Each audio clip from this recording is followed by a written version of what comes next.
We've been talking about foundations, and covenant is a huge part of our foundation because we are a covenantal rather than a creedal faith. Now, last year, we spent a long time examining our UUA covenant. And that is the covenant that all of our congregations have made with each other. So that's our 7 and possibly 8 principles and our 6 sources of faith. And there's a preamble and a very important paragraph that follows. And all of that together is our UUA covenant. And it's really important, but we've already spent a lot of time on that. And today we're going to talk about our own covenant, which you just heard. Why is covenant so important? What does it mean to be a covenantal faith rather than a creedal faith? Well, we don't have a statement of faith in order to be a Unitarian Universalist. You don't have to state a particular creed. There's no test of belief. We talked about last week, we talked about our history and how our polity is so important, and that the covenant was foundational for us. And this is one of the reasons that most recently the UUA Commission on Appraisal, and full disclosure, I am a commissioner on the UUA Commission on Appraisal, why we chose to study covenant. And our most recent report that came out in June 2021, Unlocking the Power of Covenant, is all about that. So much of what's in that report, so much of what's in previous reports touches on covenant. And so this report is all about covenant.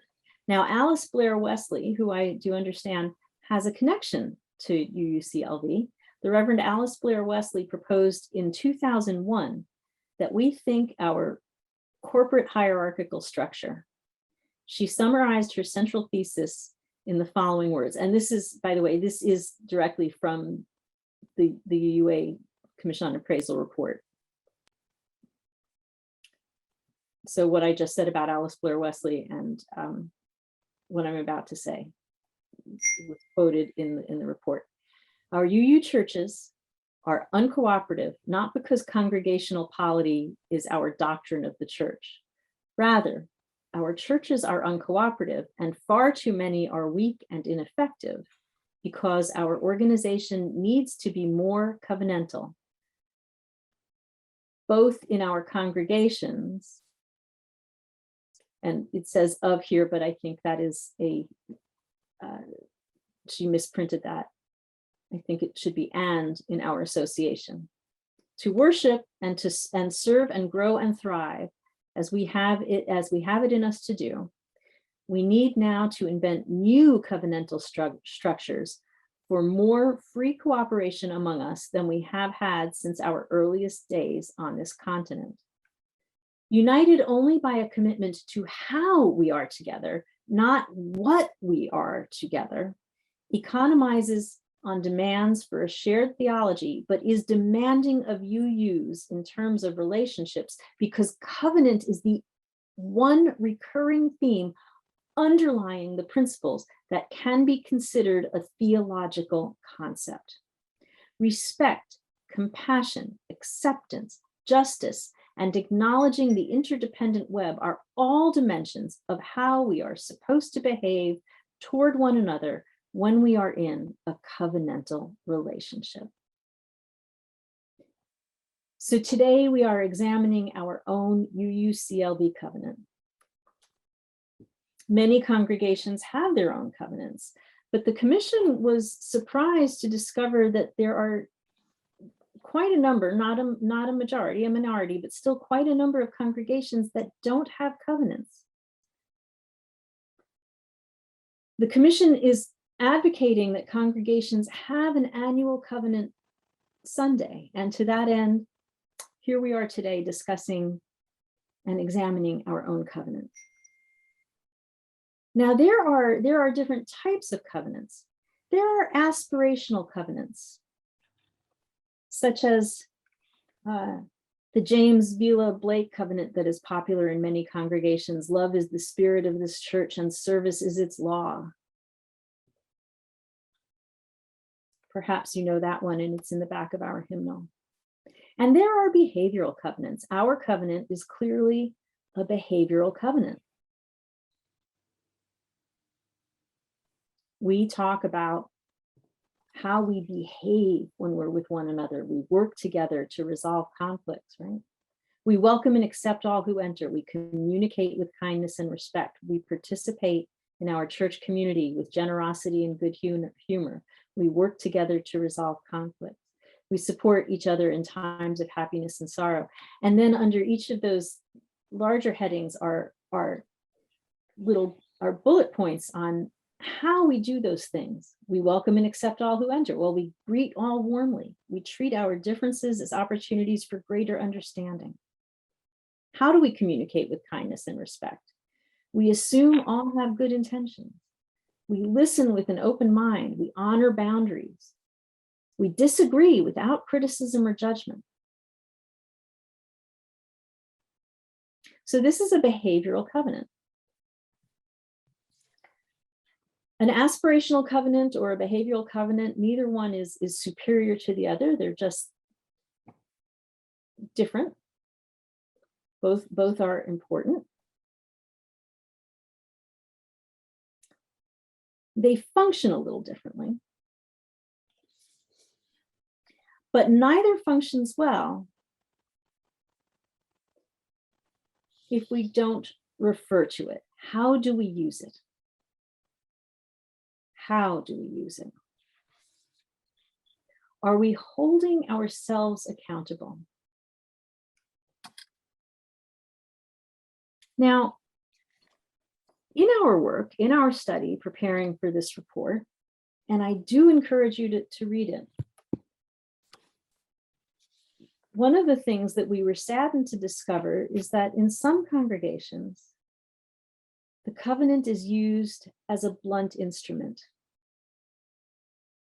Well, that's very sad.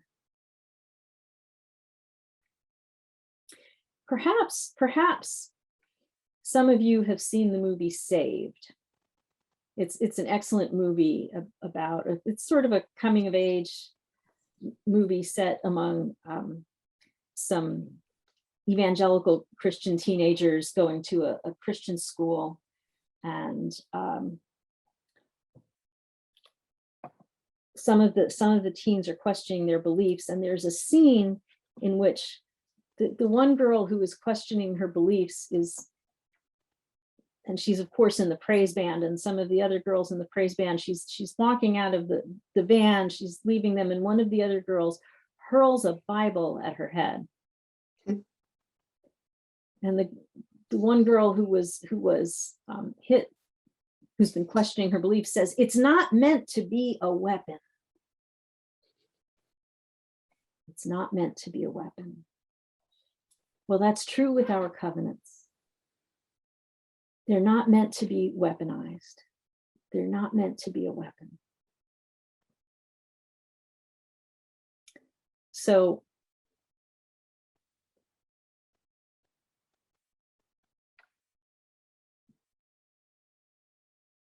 if we hit people over the head with the covenant, are we in covenant? But then, how do we call people back into covenant? If someone is out of covenant, surely we need to call people back in.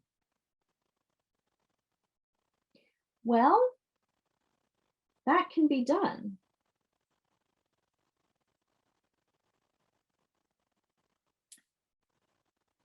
But I'm gonna bring up Jesus here. Maybe you've heard of him. He was this really smart guy who was hanging around about 2,000 years ago, and he had these disciples and other folks, and he came out with a lot of wise things to say. And one of the things he said was, you know, before you go about talking about the splinter in somebody else's eye, check the beam, check the big stick in your own eye, right? So we can definitely call other people back into covenant, but before we do, are we taking a breath and making sure that we are also in covenant?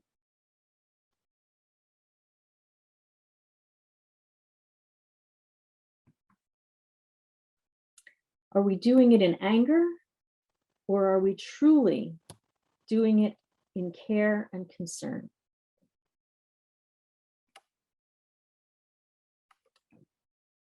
Are we holding ourselves also accountable?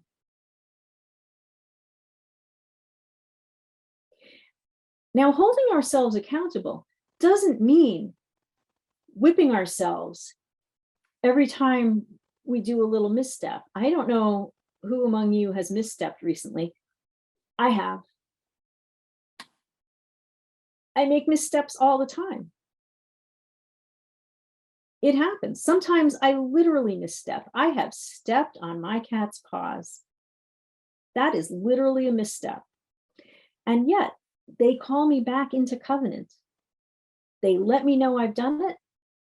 I apologize, and we move forward.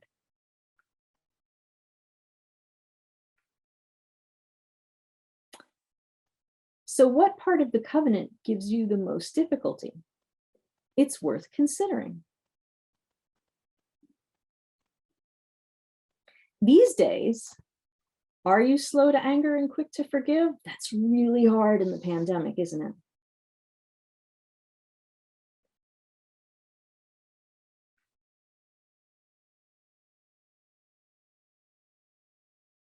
Are you staying engaged even in the midst of difficult issues?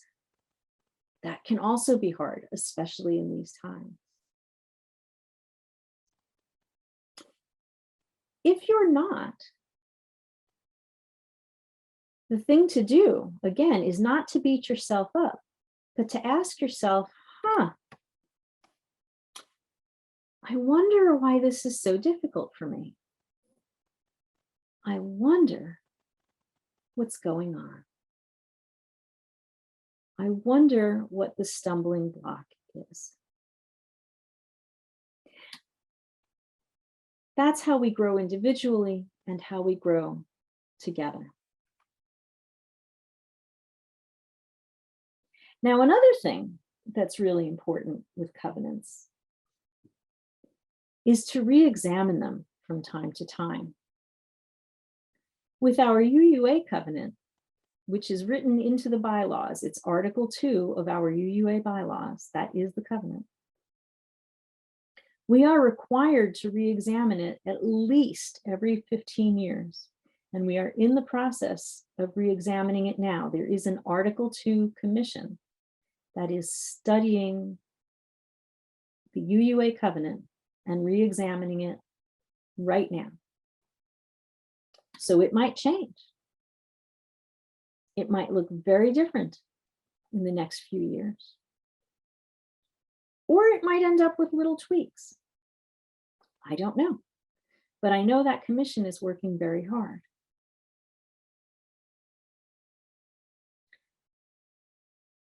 It's useful to go back and re-examine a covenant from time to time to see if it says what we mean.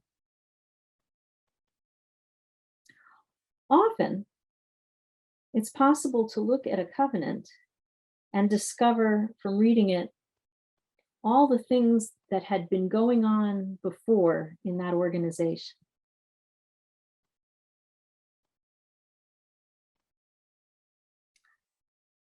I once served a congregation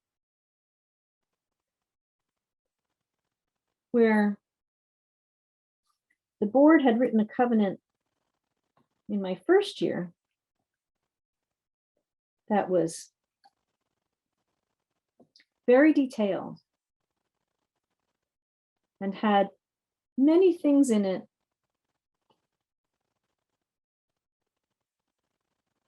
that referenced fears that they brought with them.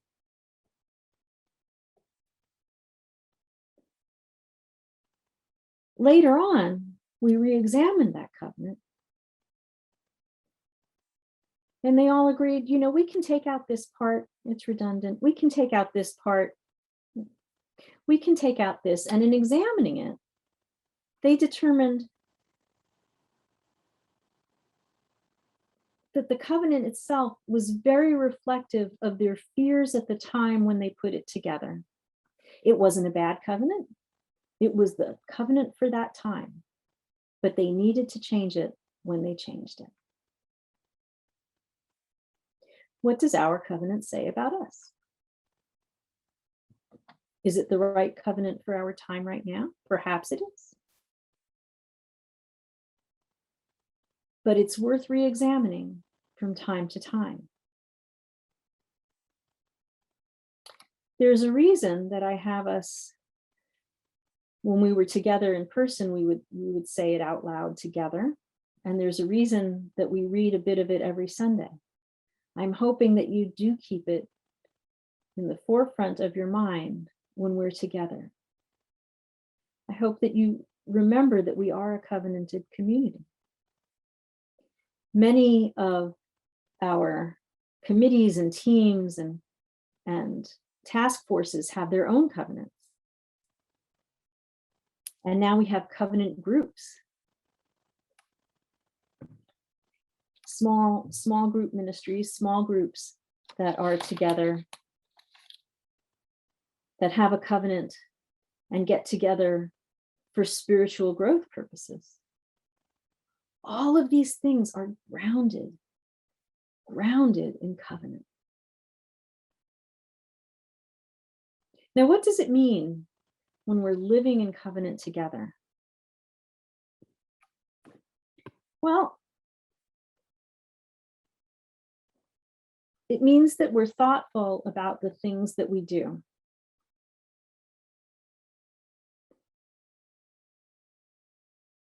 It means, for example,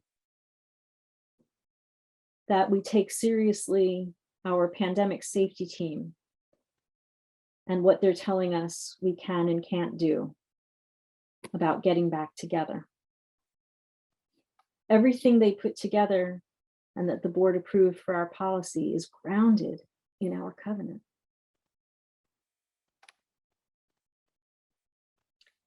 It means that we take seriously self-examination, because that's necessary to do in order to know if our covenant needs to be tweaked, if it's still serving us, if we're doing what we mean.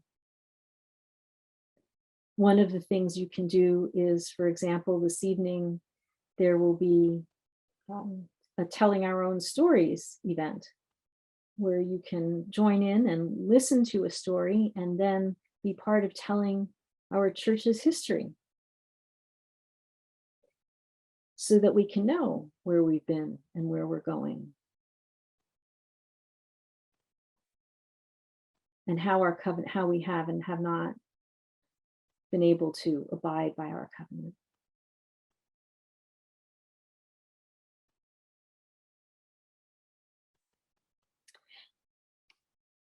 What other things help to keep us in covenant together? Surely knowing one another,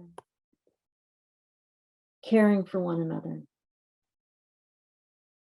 being committed to one another in the future of our congregation. What helps keep you connected?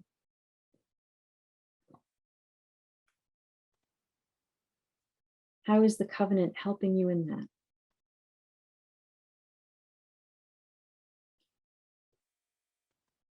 Let us celebrate our covenant. Let us celebrate what a wonderful job that you all did putting that together.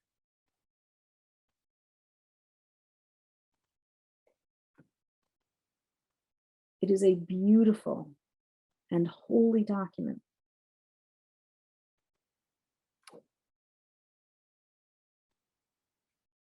A covenant is not like a business contract. When someone breaks a business contract, we stop doing business. But a covenant calls us back to one another. A covenant calls us back over and over again into community.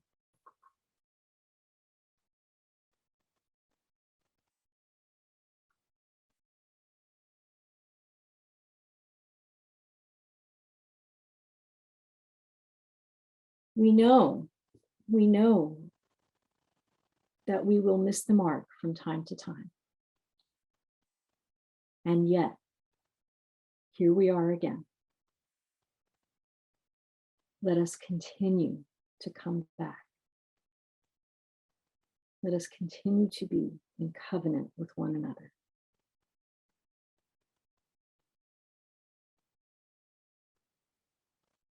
Beloveds, namaste.